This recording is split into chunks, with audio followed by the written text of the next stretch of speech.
I've been coming to China for 28 years, and every time I come to Tiananmen Square, I still have that same sense of awe and power. Tiananmen Square, the center of power in China. Because everything is under the Communist Party, that's no state secret, and that is run by the leadership in Zhongnanhai. But the process of affecting laws and determining what are the specific proposals that will be addressed, that occurs here. And it's a really fascinating process that the more you understand it, the more you see the depth and sophistication. It is the high season of China's annual political meetings. The National People's Congress, China's top legislative body, and the Chinese People's Political Consultative Conference, China's top advisory body.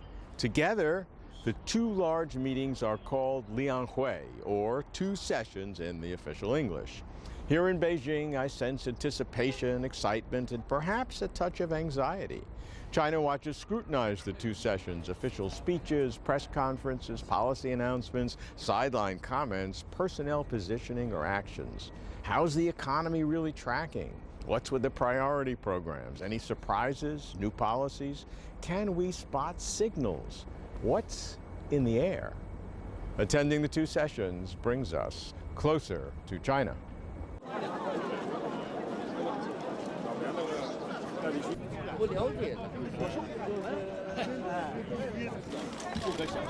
Who's behind me? The Olympic hurdler. Everybody, all the reporters are going after him. What it symbolizes is that all the delegates are here and chasing people, and it's designed to show a kind of openness that the delegates and everybody is accessible to the general public. So Yao Ming is coming. Now look at everybody running after him. It symbolizes the access that China wants to have to its delegates, and show the people through the media that there's tremendous access and that there's an openness and transparency. Of course, that's there's a lot more to transparency and openness than being able to see some famous athletes or just to talk to delegates for a few seconds. But you see a feeding frenzy here among reporters interviewing everybody they can see, pushing each other, shoving each other around. It's kind of fun. I think there's meaning to it in that China is wanting to have a kind of openness, to have access to its leaders. And I think that's a good sign. A long way to go, of course.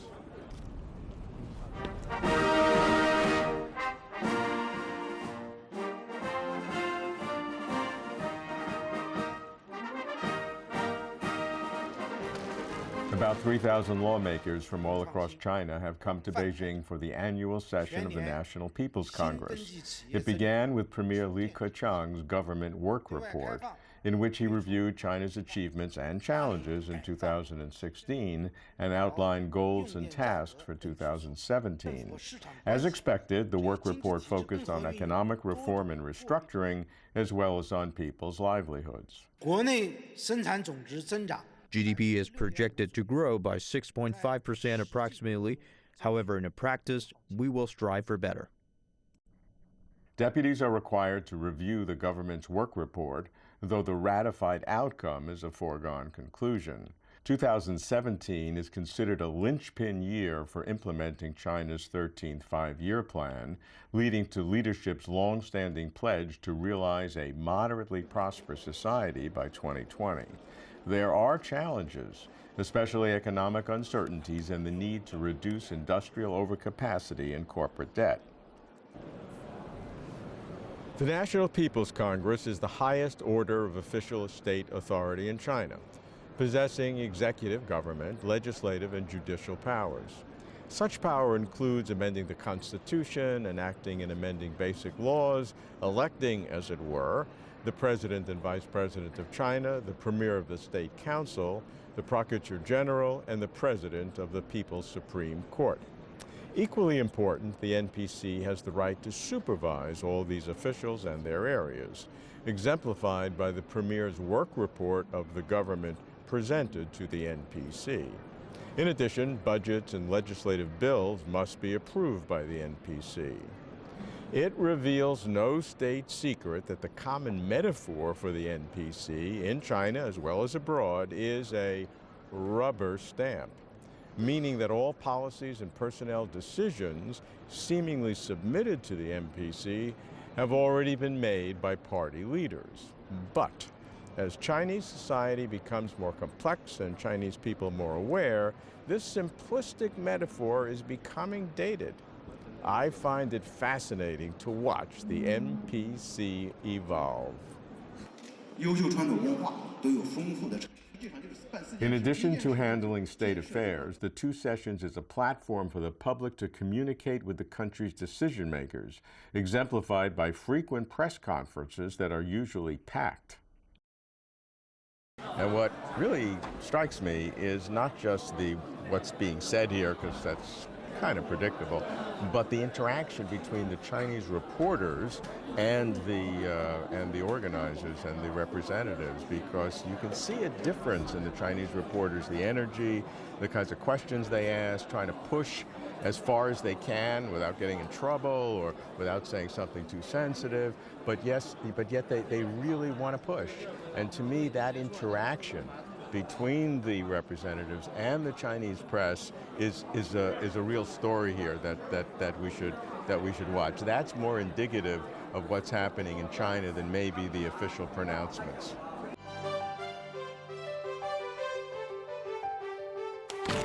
As China's legislators get to work in Beijing, we'll be looking at how some of the decisions they make affect ordinary Chinese people, balancing the pace of development, making affordable housing available to all, and dealing with a society where the balance of power is shifting from the young to the old. All eyes are on the economy. I'll be spinning around to report on the opportunities and headwinds from the ground, from the business environment for foreign companies to the supply side reforms to the innovation and pollution.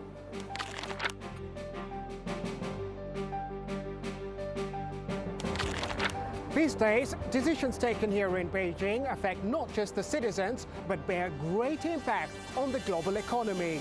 Is China finally taking the lead on economic globalization?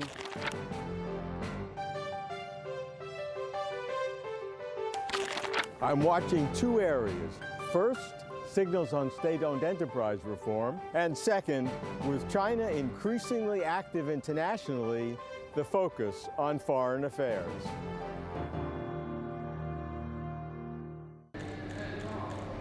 Security is understandably tight because delegates here are some of the most important people in China in all different fields. The CPPCC is unique to the Chinese political system, where one party, the Communist Party of China, the CPC, is the perpetually ruling party. The CPPC's role is threefold: offer political consultation, participate in decision-making, and provide democratic supervision. And it carries out these three responsibilities reflecting broad sectors of society. The claim is that the CPPCC enables multi-party cooperation in that there are 8 small so-called democratic parties, but in reality their impact is, well, how shall I put this, modest. Very good to see you. 非常好，再次见面。再见面。Thank you very much. See you again. Dr. Wang Jiefu is a standing committee member of the 12th CPPCC National Committee, a world-renowned liver transplant surgeon and a former vice minister of health. He heads up the healthcare section of a major CPPCC subcommittee. Dr. Wang, how long have you been a member of the CPPCC? I've been a member of CPPCC for over 10 years, 2 terms. And this is a political organ that really has no parallel in other countries in quite the same way. How does it work in the Chinese system?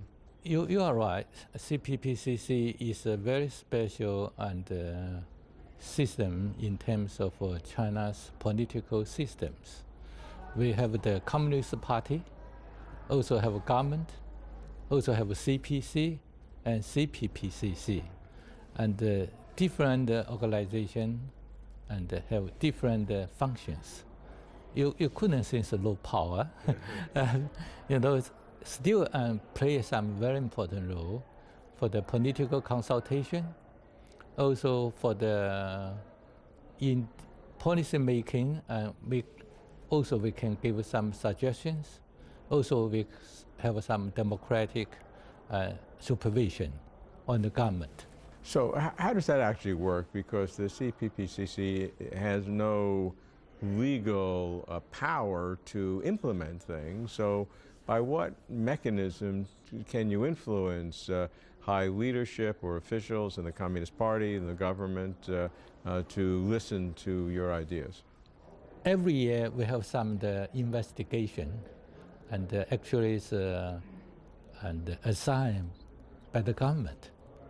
So, for instance, last year I have two major events for our investigation.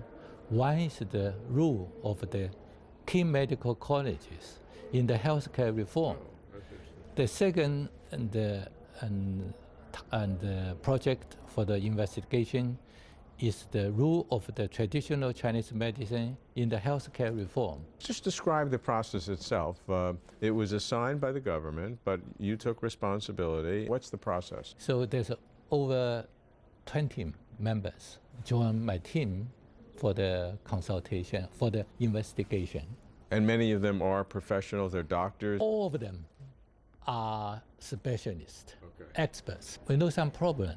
You know, in China, there's a 1998, also the beginning of this century, there's a merge. You know merge? Yeah. The general university, actually medical school was consolidated into the general universities. So we just went to the several provinces. So we just got some of the suggestions, some criticism to the systems, and we just collect all the opinions, suggestions, and as well as some criticism, and then when we wrote a report.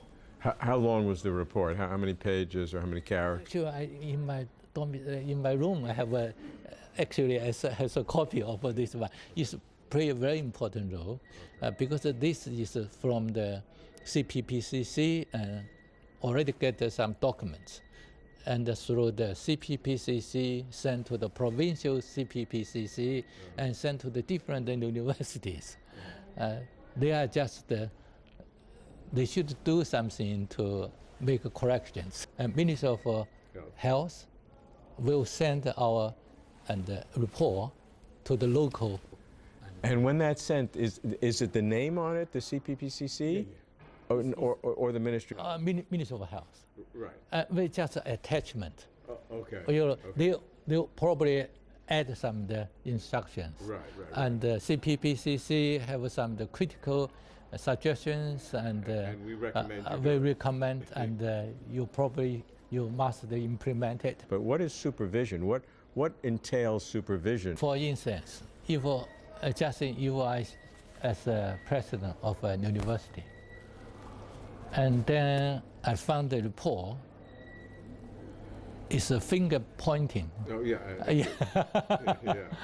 And then they just worry about because the authority has read it. Yeah, it's ready. Yeah, because listen to the CPPCC, yeah. So should be a double check. So it's it's not a kind of an absolute authority, but it is enormous pressure on the because the CPPC is not a bias. Yeah. Just the suggestions and the criticism with any bias. Yeah. So this is the pressure on it.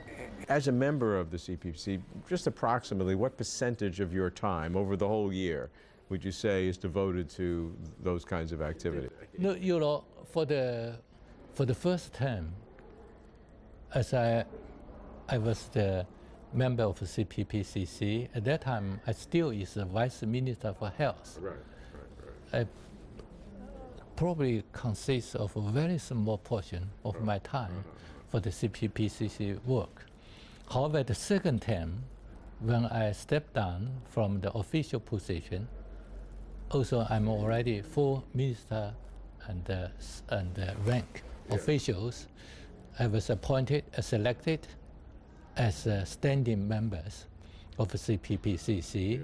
Also, I'm the deputy director for the subcommittee of education, culture, and health and sports, and then of CPPCC. Now I play more and more time for the CPPCC work, probably and 1/3. 1/3, that's a lot. Yeah, 1/3. Because you still maintain your medical practice. Yeah. Because every year I have to go down for investigation at least 6 provinces. Oh, I see. Wow. And then we'll hold, for CPPCC, we have a bi-weekly forum. Oh. Also, every 2 months, there's a conference for standing members. Also, we have a general and political consultation conference every 3 months. So there's still a lot of activities. Yeah, a lot of activities. Yeah. Are we ready?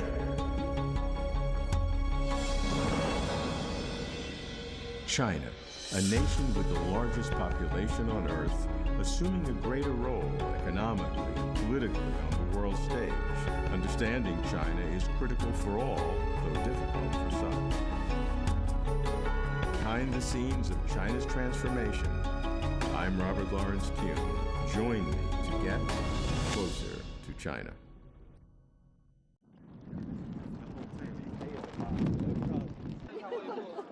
Yang Jia is the only CPPCC member who is visually impaired.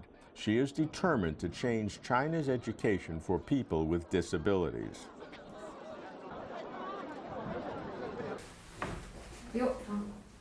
Though I have no sight, I have insight. I see opportunities instead of obstacles. The same is true for the country. I believe that through my own proposal, I think China will take on the path for inclusive education instead of special education. That's also the outcry and the need for people with disabilities. We should think deeper and not just talk about some of the problems, but really put forward some solutions which is workable. So our proposals is more useful and practical. A primary task of CPPCC members is to research and submit proposals, providing consultation and a kind of supervision through critique. The CPPCC says it is well aware of public calls to improve its work and the need to address real concerns of people for their lives and livelihoods.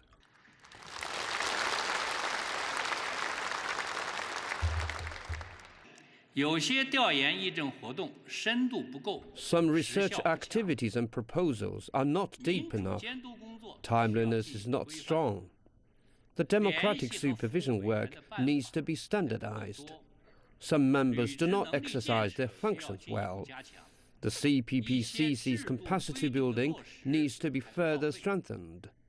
Some of the implementation of its function is not in place.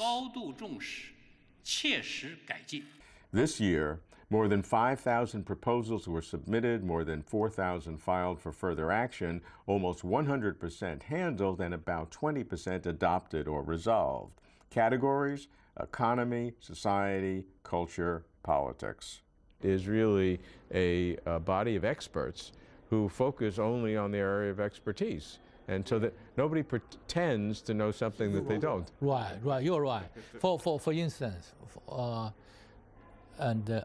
every year I have some the proposal. Yeah. And then the proposal is always related to what I know well. Right. For instance, the organ transplant. Yeah. So last year I proposed and kidney transplant and should be covered by catastrophic yearly medical insurance.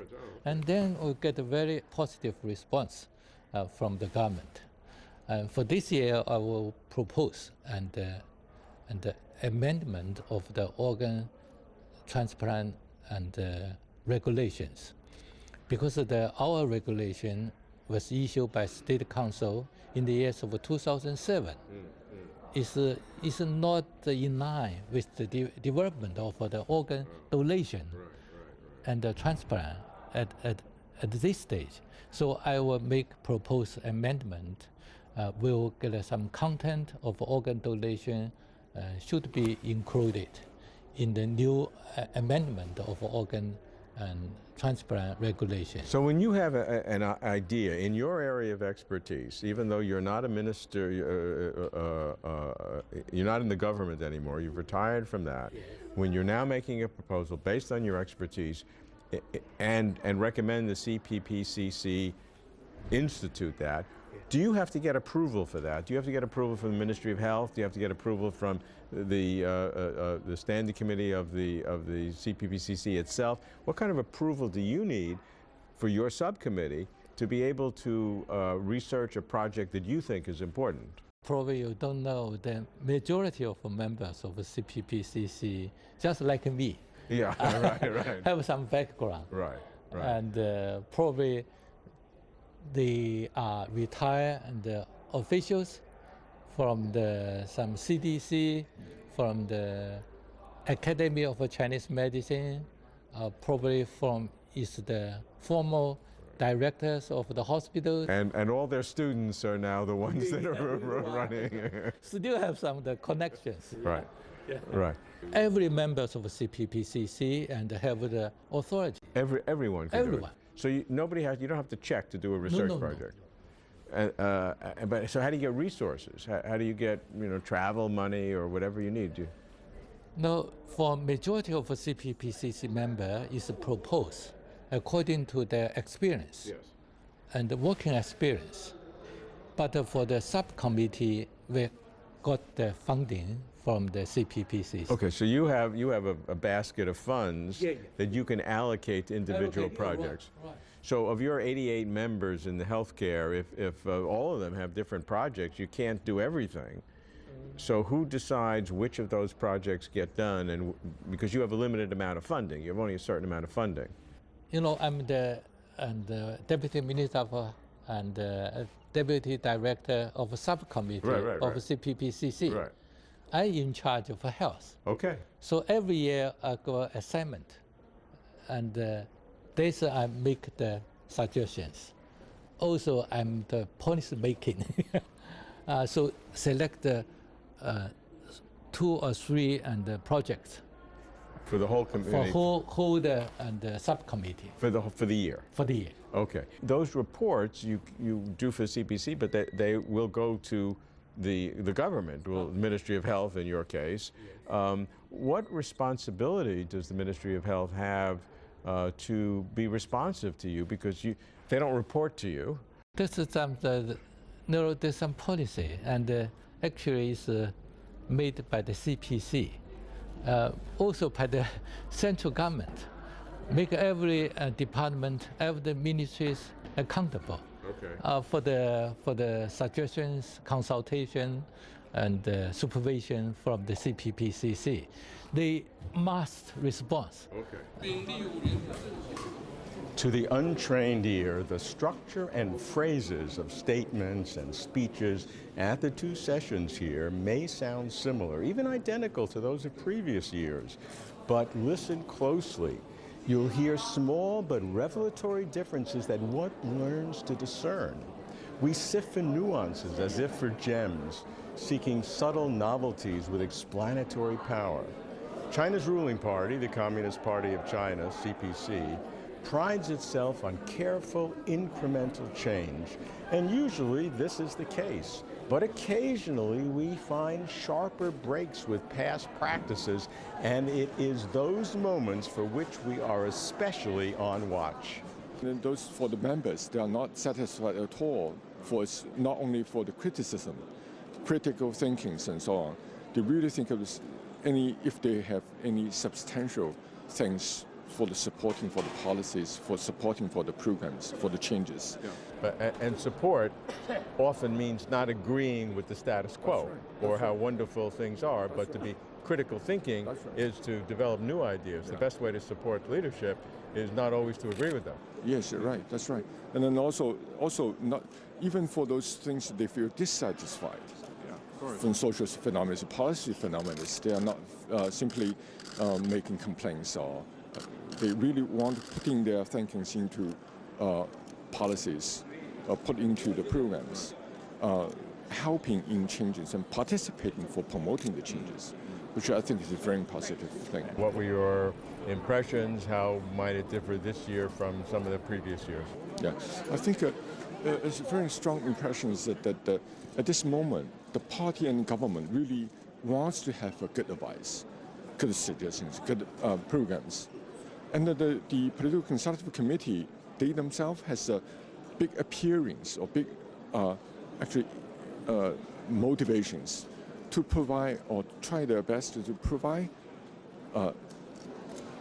for the needs of changes, for the needs of the policy things, for the reforms and so on. So it's both sides has attractions and needs. That's the very strong impression. The party government needs to have good ideas, and then the members and committees has a strong wish to provide. Do members have a feeling of increasing freedom, that if they're critical of an ongoing activity, they're less likely to get in trouble than they might have in the past? That's a very, that's a whole, through the last 5 years, that's a very strong impression, that they promote or encourage people to talk anything what you really want to talk. At the same time, appeal you or ask you the responsibilities, the realities, the much seriousness for taking the responsibilities or realize its duties for the members. How is it all working? While the NPC gets more coverage, especially Premier Li Keqiang's work report of the government, I find the CPPCC more probative of the Chinese political system. The CPPCC has no legal de jure authority. It works through suggestion and persuasion based on the members' expertise and experience. This can work because the Chinese public has become more aware and more opinionated, catalyzed by social media, so that leaders and officials must now listen more closely and more seriously. Thus, the actual de facto power of the CPPCC has been increasing.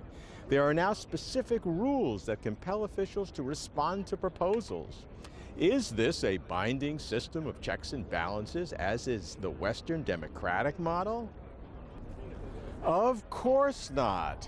But the CPPCC is becoming a mechanism for representing many segments of society, as well as for channeling public interests. While some officials still feel that scattershot parochial proposals are more a hindrance than a help, attitudes are changing, if only because China's senior leaders recognize the need for diverse societal inputs and are requiring officials to treat these proposals as a meaningful part of their formal responsibilities. That's a good sign. The big question, though, is whether this rather low-power checks and balance system will remain sufficient in an ever more complex society. That's closer to China.